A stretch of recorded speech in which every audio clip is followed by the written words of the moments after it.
What if the inheritance you've always dreamed of turned out to be a cruel game? I thought I was finally getting what was rightfully mine, but soon discovered my family had a much darker plan in store. They expected me to fail, to break, but I had a different ending in mind for their twisted test. Before we continue, if you love our stories, do well to encourage us by hitting the like button, share, and subscribe for more. My name is Nellie Blueford. I'm 29 years old, a professional archivist, and a woman who has spent her entire life ignored by her wealthy bloodline. The envelope arrived on a Tuesday, looking completely out of place in my cramped, dusty mailbox. It was heavy, made of thick, cream-colored cardstock, and sealed with the red wax crest of the Whitlock family, a roaring lion entangled in vines. My stomach dropped.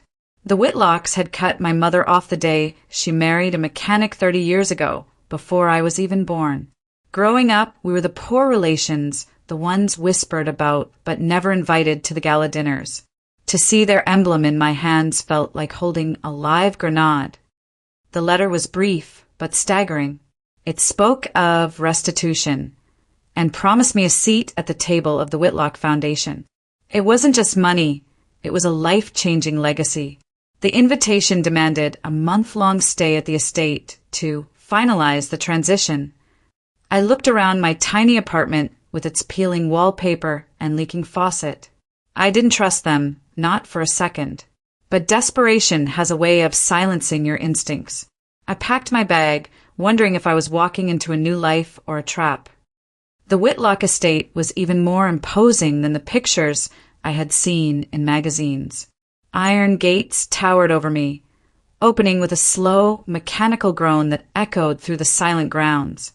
As I walked up the long gravel driveway, I saw a man standing by the massive oak doors, smoking a cigarette with nervous, jerky movements. It was Jasper Silverton.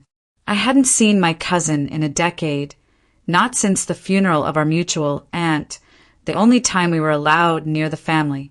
He had become a hotshot PR crisis manager in the city and then spectacularly crashed and burned in a public scandal last year. He looked tired, his suit expensive but rumpled. "You too?" Jasper asked, flicking his cigarette away as I approached. I thought I was the special one. We quickly realized we were the only two relatives invited.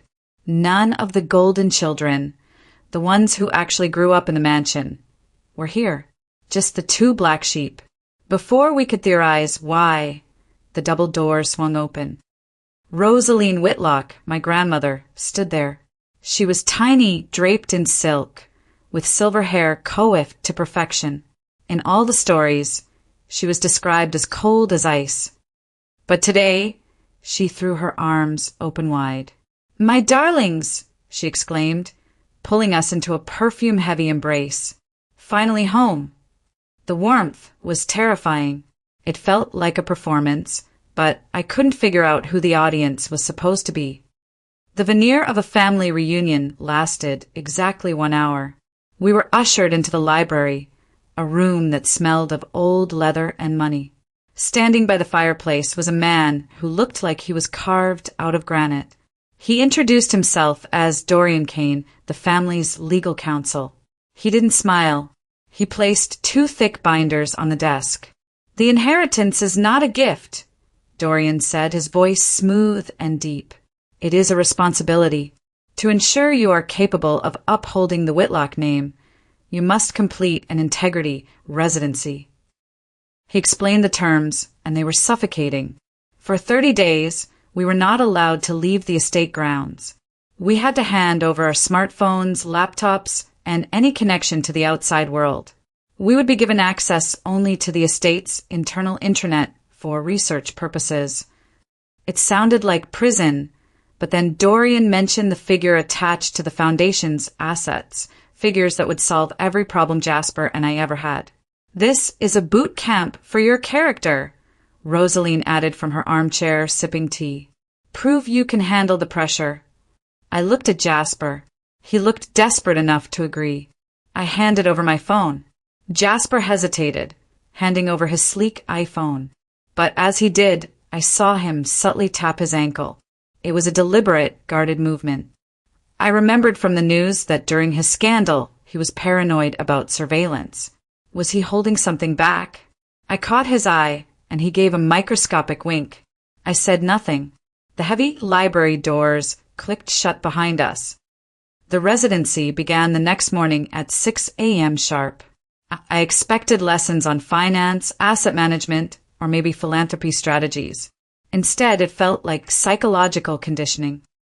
We were set up in a windowless conference room in the East Wing. Dorian stood at the head of the table, pacing back and forth like a drill sergeant. The Whitlock brand is about accountability, he lectured. When things go wrong, the leader stands tall. Our tasks were bizarre. We spent hours memorizing generic apology speeches and crisis responses. Then came the paperwork. Dorian placed stacks of documents in front of us. They were hypothetical incident reports, practice logs where we had to sign off on various operational failures. Sign here, Dorian ordered. And here. An initial here. Do it again. Your signature must be unwavering.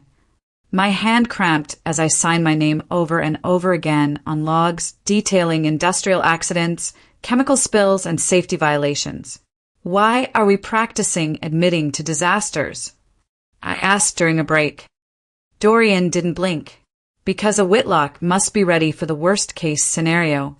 Sign the next batch, Nellie. It felt repetitive and draining, designed to make us sign without reading. By the end of the day, my own name looked foreign to me. By the fourth day, the exhaustion was setting in. My wrist throbbed from the sheer volume of signatures Dorian demanded. He had us signing retroactive compliance forms to test our endurance for bureaucracy. But as I sat there, staring at the creamy white paper of a document titled Safety Protocol Review, I noticed the date field was left blank. My archivist brain kicked in. In my job, I handle documents from different decades every day. I know the texture of paper like a carpenter knows wood. I rubbed the corner of the page between my thumb and forefinger. The texture was wrong. Modern paper is chemically treated to be smooth and bright white. This paper had a subtle, cotton-like weave and a slight yellow undertone. It felt identical to the Regal and Sons bond paper I had just catalogued in a museum exhibit, a manufacturer that I knew had gone bankrupt decades ago. Why was Dorian making us sign blank-dated practice documents on paper stock that hadn't been manufactured since the late 90s? A cold chill crawled up my spine. They weren't just testing us, they were creating a physical paper trail that looked like it had existed for decades. When Dorian turned his back to pour water, I folded the sheet and slid it under my sweater. I needed to examine it properly, away from his prying eyes. The next day, the dynamic in the house shifted. Rosaline invited me for private tea in the conservatory, excluding Jasper. She poured from a silver pot, her smile tight and sympathetic. "I'm worried about your cousin," she whispered, leaning in. "He's not handling the pressure well, Nellie. He told Dorian this morning that he's thinking of quitting. He wants to take the payout and leave you to handle the foundation alone." My chest tightened. Was Jasper really going to bail on me? Rosaline sighed, touching my hand. "It's probably for the best. He's always been fragile. But you, Nellie? You are trapped. I bought the holding company that owns your student debt last year. You didn't know it was me, of course. I used a shell corporation. But I own you. If you leave, I call in the loan immediately. But if you stay, you have the Whitlocks deal."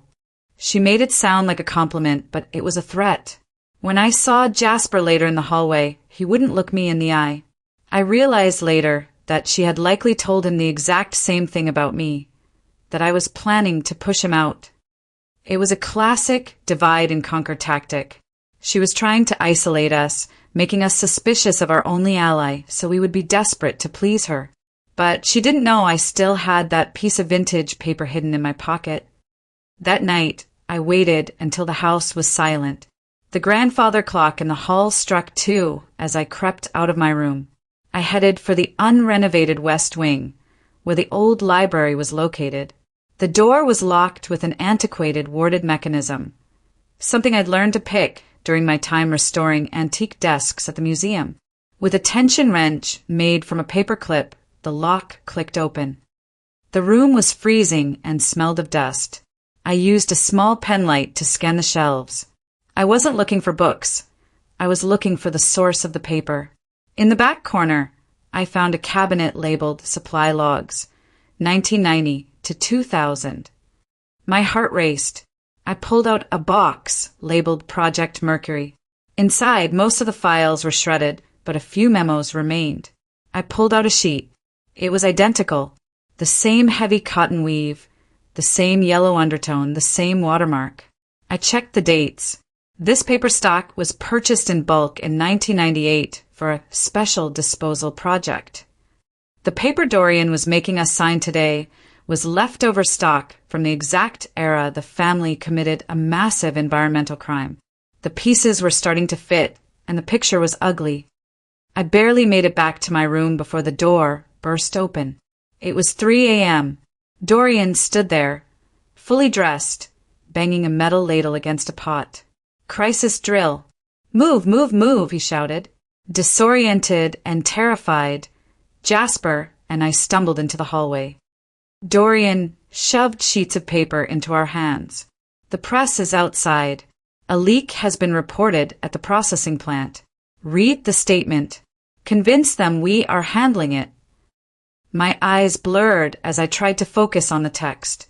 "We accept full responsibility for the oversight." I mumbled, reading the script.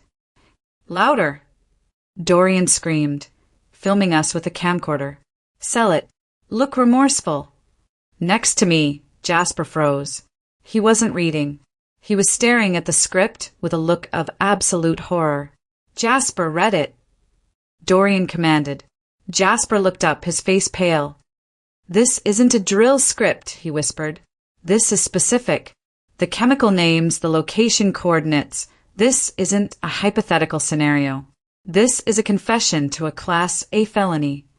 Dorian snatched the paper back, his face unreadable. "It's a simulation, Jasper. Go back to bed." But the air in the room had changed. We were no longer guests, we were prey. The next morning, we didn't wait for instructions. We met in the overgrown rose garden, the only place far enough from the house to avoid listening devices. "They are setting us up," Jasper said, his hand shaking as he lit a cigarette. "That script last night? It contained details about Project Mercury. I remember seeing that name in the news when I was a kid, but it vanished." I pulled the stolen paper from my pocket. "It didn't vanish," I said. "They buried it, literally, and now it's about to resurface." I showed him the watermark match. "Dorian is getting us to sign blank-dated forms on old paper. These aren't just job offers, Jasper. They are assumption of liability deeds. By signing, we aren't just becoming CEOs, we are legally certifying that the 1998 disposal was handled correctly. They are shifting the liability from the past to the present." Jasper looked sick. "They aren't giving us an inheritance. They are giving us a prison sentence. We're the scapegoats." The realization hit us like a physical blow. We weren't the heirs to a fortune. We were the cleanup crew for a disaster that was decades in the making. "We have to run," Jasper said, pacing the dirt path. "We leave tonight. Climb the gate. Hike to the highway." I shook my head. "We can't. Think about it, Jasper. If Rosaline owns my debt, she probably has leverage on you too. If we run, she destroys us financially before we even get to a lawyer. Plus, we've already signed half the admission papers during the practice sessions. We were trapped. If we stayed, we went to prison for her crimes. If we ran, she ruined our lives and probably framed us anyway." We stood at a crossroads. The morning sun hit the estate, making it look beautiful and golden, hiding the rot underneath. I looked at Jasper. The fear in his eyes was turning into something else. Anger. "So we can't leave," he said, "and we can't refuse to sign." "No," I replied. a plan starting to form in the back of my mind. We have to sign. We have to do exactly what they want, until the moment the cameras turn on. We weren't just going to survive this, we were going to make sure the trap snapped shut on the fingers that set it. Before I tell you how Jasper and I turned the tables on Rosaline's trap and executed the most dangerous phase of our counter-strategy, I have to ask, if you have come with us this far, it means you are really invested in this journey. Please do well to like this video, share it with friends who love satisfying underdog stories, and subscribe to our channel so you never miss a part. Also, tell us in the comments where you are listening from. We love seeing our global community. Thank you. We stopped acting like rivals and started working as a unit. The Integrity Residency was designed to pit us against each other, so our sudden cooperation had to be invisible. During the day, we bickered in front of the cameras Dorian had installed in the hallways. I rolled my eyes at Jasper. He made snide comments about my cheap shoes. But at night, we met in the blind spot of the garden cameras to strategize. Jasper took the lead on the psychological profile. Rosaline is a narcissist, he explained, drawing a diagram in the dirt. She doesn't believe we are smart enough to outwit her. That's her weakness. Meanwhile, I focused on the paper trail. I memorized every document Dorian threw at us. I realized their plan relied entirely on us being overwhelmed. We decided to execute a strategy of fake compliance. We would become the perfect puppets. We needed them to relax, to think they had already won. Jasper also revealed a crucial asset. He had been keeping his hidden burner phone charged by secretly using the USB maintenance port on the back of his room's television. We had a lifeline to the outside world, but we had to be surgical about how we used it. We shook hands in the dark. The fear was gone, replaced by a cold, hard determination. The next phase was the hardest acting performance of my life. I went to Rosaline's private study, making sure to look disheveled and teary-eyed. I knocked softly. When she bid me enter, I slumped into the chair opposite her. I can't take the fighting anymore, grandmother. I lied, my voice trembling. I just want the security. I want the life you promised. I'll sign whatever you want. Rosaline's eyes lit up with a predatory gleam. She didn't see a granddaughter in pain. She saw a transaction closing. Oh, Nellie, she cooed, pouring me tea. You are finally seeing reason. Smart girl. She believed it instantly because she believed everyone was as greedy as she was. To reward my loyalty, she gave me the schedule for the final ceremony and allowed me access to the printer room to help Dorian organize the gala binders. It was the mistake I was praying for. She thought she was giving me a chore to keep me busy. In reality, she had just given the fox the keys to the hen house. Inside the printer room, I went to work. I had the vintage paper I had stolen, and now I had access to the digital files. I scoured the estate bylaws until I found it, Addendum 4B. It was an obscure, buried clause stating that any transfer of liability is null and void if malicious intent and prior knowledge by the founder can be proven. It also stated that in such an event, the signers would retain administrative power but zero criminal liability. I opened the file for the final contract, the death warrant they wanted us to sign on stage. I carefully typed out a new page. It looked exactly like Dorian's document. Same font, same margins, same legal formatting. But in the dense middle paragraph, where nobody reads, I swapped the text. Instead of accepting the blame for the 1998 chemical leaks, this new version invoked Addendum 4B and officially designated Rosaline Whitlock as the sole architect of the disaster. I printed it on the vintage paper. It was a terrifying gamble. I only had one sheet of the stolen stock. If the printer jammed, or if the margins were off by a millimeter, the plan was dead. I held my breath as the machine whirred. It came out perfect, a forgery of their own trap. While I prepared the document, Jasper went for the insurance policy. He needed a confession. I waited just outside the heavy oak doors of Rosaline's office, my heart pounding.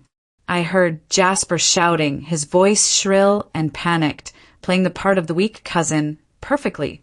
I can't do it. What if people are sick, Rosaline?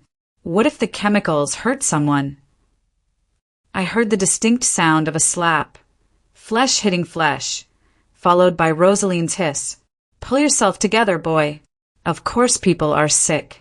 It was the 90s. Doing business meant getting your hands dirty. The waste is buried, and you are going to keep it buried. Do you understand? I kept this family rich by doing what had to be done. I held my breath. When Jasper walked out moments later, holding his cheek, he looked broken. But as he passed me, he tapped his ankle sock and winked. Got it, he whispered. He had used the prepaid burner phone to record every word. She had just admitted to the crime, the cover-up, and the motive. We had the gun. Now we just needed the stage. The night before the gala, Dorian marched us into the great hall for the rehearsal. The room was being transformed. Massive floral arrangements, a podium, and professional lighting rigs. This will be broadcast live, Dorian said, adjusting his cufflinks. Our global partners in Tokyo and London need to witness the transition of power. It validates your authority. He walked us through the blocking. You stand here. I present the legacy document. You sign. The world applauds. Simple. He was so arrogant, so sure of his victory. He didn't check the binder on the podium. He didn't notice the stiff edge of the swap document hidden inside my inner blazer pocket. I looked at the camera lenses pointed at the stage. They wanted a show. They wanted a public declaration. They thought the live stream was their tool to lock us into the contract forever. They didn't realize that by broadcasting this event to the world, they were ensuring they couldn't cut the feed when things went off script. The trap was set, but the prey had changed. The gala began at 8 p.m. The estate grounds were transformed into a sea of twinkling lights and expensive champagne. Cars lined up to deposit the city's elite, along with the international partners Dorian had invited. I stood at the top of the grand staircase, next to Jasper. We were dressed in matching white ensembles that Rosaline had selected. It was symbolic. She wanted us to look like blank slates, or perhaps sacrificial lambs. Rosaline was in her element, moving through the crowd like a queen shark in a tank of minnows. She introduced us to investors, gripping my shoulder so hard her nails dug into my skin. These are the future stewards, she told a Japanese banking executive. They are ready to take on everything. I smiled, a tight, frozen expression. I could see the cameras set up near the stage, their red recording lights blinking like unblinking eyes. The live stream had started. My heart hammered against my ribs, but I forced my breathing to slow down. I palmed the forged document from my pocket, hiding it in my sleeve. One move. I only had one move. If I fumbled, or if Dorian saw the paper, it was over. The music faded and Dorian took the stage. He gave a glowing introduction about family values and continuity. Then he called Jasper up to speak.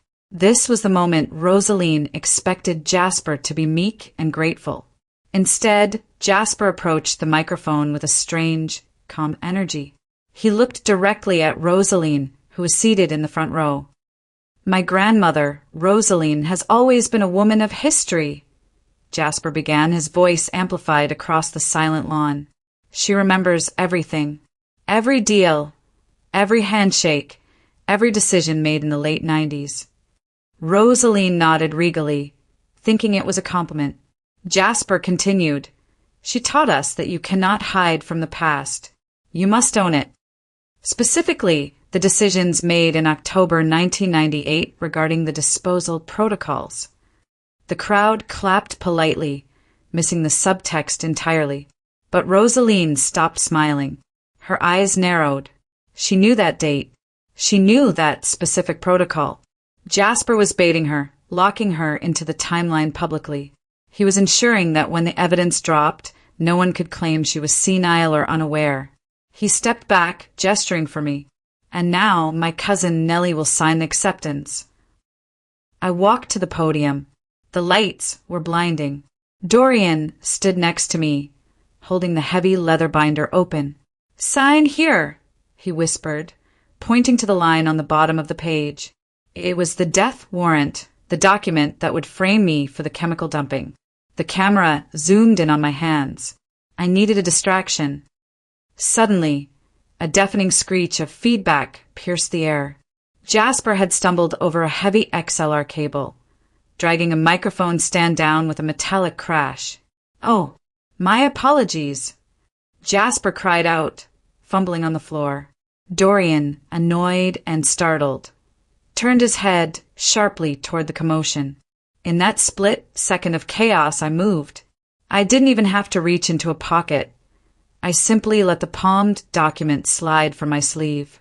With a smooth practice motion, I laid my version, the one with Addendum 4B and the liability reversal, directly over Dorian's page. I aligned the edges perfectly. When Dorian turned back, I was already pressing the pen to the paper. The vintage paper matched the binder perfectly. He didn't notice a thing. I signed my name with a flourish. "It is done," I said. Dorian smirked, closing the binder. "Congratulations," he said. "You are now the CEO." He reached for the microphone to end the broadcast, but I grabbed it first. "Thank you, Dorian," I said, my voice ringing out clear and sharp. Per the document just signed and witnessed by this global audience, Jasper and I accept the role of independent auditors. A ripple of confusion went through the crowd. Rosaline stood up. "What did you say?" she demanded. I pointed to the large projection screen behind me.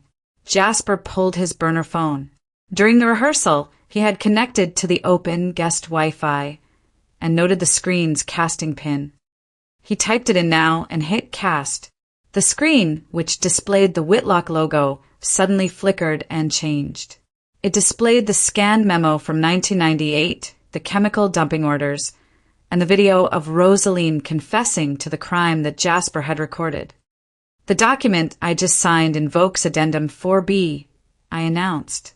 "It legally designates Rosaline Whitlock as the sole architect of the Project Mercury cover-up. We are not your scapegoats, grandmother. We are the whistleblowers." The silence was absolute, followed by an explosion of noise. Phones flashed, reporters shouted, and the live stream comments, visible on a side monitor, went wild. Rosaline screamed at Dorian to cut the feed, but the damage was irreversible. The world had seen the documents. The confession was playing on a loop behind me. Dorian tried to grab the binder, but I held it tight. "This is evidence," I told him, "and the police are already at the gate." Sirens wailed in the distance, growing louder by the second. Jasper stood next to me, looking at the chaos with a satisfied smile. We watched as officers swarmed the lawn. They didn't come for us. They went straight for Rosaline. As they led her away, she looked back at us with pure hatred, but it didn't matter. The inheritance we walked away with wasn't the poison company. We collected the federal whistleblower reward for exposing the fraud, millions of dollars that were clean, legal, and ours. We didn't just survive the test, we rewrote the answer key. This story isn't just about a corrupt family or a legal battle. It is a powerful reminder that details matter more than appearances. Rosaline Whitlock fell because she was arrogant.